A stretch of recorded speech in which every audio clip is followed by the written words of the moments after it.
आता पाहूया राजकीय विश्वात अजून काय सुरू आहे त्या संदर्भातल्या टॉप 9 बातम्या।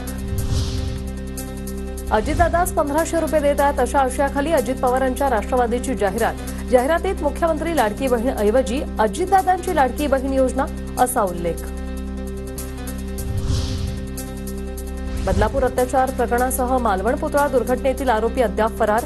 सरकार या आरोपींना का पाठीशी घालत आहे? काँग्रेस प्रदेशाध्यक्ष नाना पटोलेंचा सरकारला सवाल। जयदीप आपटे विरोधात लुकआउट नोटीस जारी। मालवण पुतळा दुर्घटना प्रकरणी गेल्या 8 दिवसांपासून जयदीप आपटेचा शोध सुरूच। पुतळा कोसळल्यानंतर शिल्पकार जयदीप आपटे फरार। सांगलीत काँग्रेसमध्ये उमेदवारीवरून काहीशा गटबाजी, यामागे भाजपचा हात।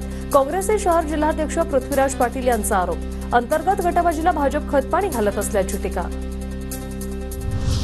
एवढा लोकप्रिय मुख्यमंत्री आम्ही कधी पाहिला नाही, त्यामुळे एकनाथ शिंदेच पुन्हा मुख्यमंत्री होणार, अब्दुल सत्तारांचं वक्तव्य।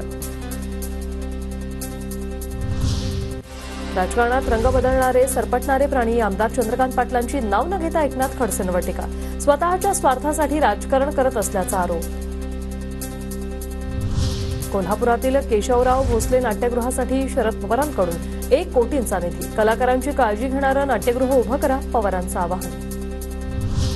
मटण नको रस्सा चालेल अशी पवार गटाची अवस्था। पवार गटाला भाजप नको, पण भाजपची लोक चालतील। ट्विट करत सूरज चव्हाणांचा पवारांवर हल्लाबोल। गिरीश महाजन गोड बोलून आंदोलन मोडीत करतात, जरांगेंची टीका।